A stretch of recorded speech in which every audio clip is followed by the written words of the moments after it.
તમામ હિન્દુઓને જય ભારત અને જય સ્વામિનારાયણ। 2019ના પુલવામા હુમલા પછી જમ્મુ અને કાશ્મીરમાં આ સૌથી મોટો આતંકવાદી હુમલો થયો। તારીખ 22 એપ્રિલ 2025 મંગળવારે આતંકવાદીઓએ પ્રવાસીઓ પર ગોળીબાર કર્યો હતો, જેમાં 27 લોકો માર્યા ગયા। મૃતકોમાં યુએઈનો એક પ્રવાસી અને નેપાળનો એક પ્રવાસી અને 2 સ્થાનિક નાગરિકોનો સમાવેશ થાય છે। બાકીના પ્રવાસીઓ યુપી, ગુજરાત, મહારાષ્ટ્ર, કર્ણાટક, તમિલનાડુ અને ઓડિશાના છે। આ ઘટનામાં 20મી વધુ લોકો ઘાયલ થયા છે। આ સમાચાર ભારત માટે તો ખૂબ જ દુઃખદ છે, પણ આ હુમલો ફક્ત ને ફક્ત હિન્દુઓ પર જ થયો છે।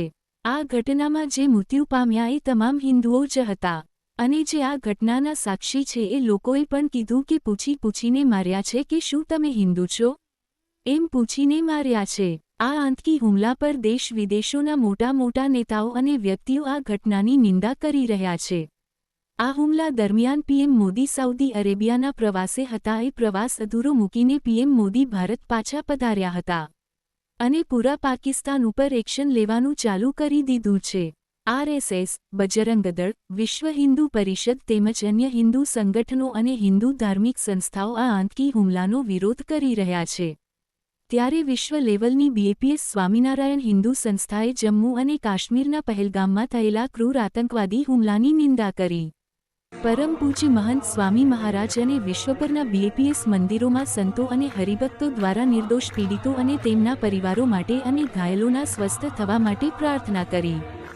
સાથે એ પણ પ્રાર્થના કરી કે ઊંડા શોક અને આઘાતની આ ઘડીમાં સમગ્ર વિશ્વ એક થઈને વિશ્વમાં અને ગમે ત્યાં આતંકવાદને જડમૂળથી ઉખેડી નાખવા માટે સભાન અને સામૂહિક પગલાં લે।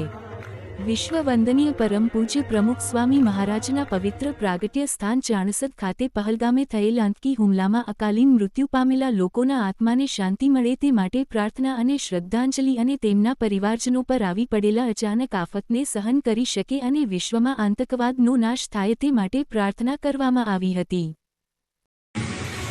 આપણા સૌને ખ્યાલ છે તે મુજબ જમ્મુ કાશ્મીરમાં પહેલગામની અંદર જે આતંકી હુમલો થયો અને તેમાં ઘણા બધા ભક્તો દેવગતિને પામ્યા છે, તો આજે આપણે પરમ પૂજ્ય પ્રમુખ સ્વામી મહારાજના પ્રાગટ્ય સ્થાનમાં પ્રાર્થના કરીએ કે જે ભક્તો આ આતંકી હુમલાની અંદર દેવગતિ પામ્યા છે તો તેઓના આત્માને ખૂબ શાંતિ મળે, તેઓના પરિવારની અંદર પણ જે આ દુઃખ આવ્યું છે તે દુઃખ સહન કરવાનું બળ મળે, ને જે ભક્તો ઘાયલ થયા છે તેઓ પણ વહેલી તકે સુસ્વાસ્થ્ય પ્રાપ્ત કરે એવી પણ આપણે સૌ પ્રાર્થના કરીએ અને એવી પ્રાર્થના કરીએ કે આ દુનિયામાંથી આતંકવાદ દૂર થાય ને પરમ પૂજ્ય પ્રમુખ સ્વામી મહારાજે સમગ્ર વિશ્વમાં શાંતિ પ્રવર્તનનું અદ્ભુત કાર્ય કર્યું।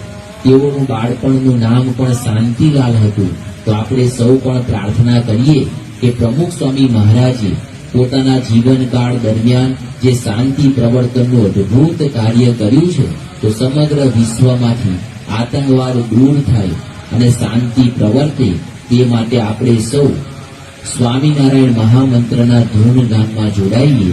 સ્વામિનારાયણ સ્વામિનારાયણ સ્વામિનારાયણ સ્વામિનારાયણ સ્વામિનારાયણ સ્વામિનારાયણ સ્વામિનારાયણ।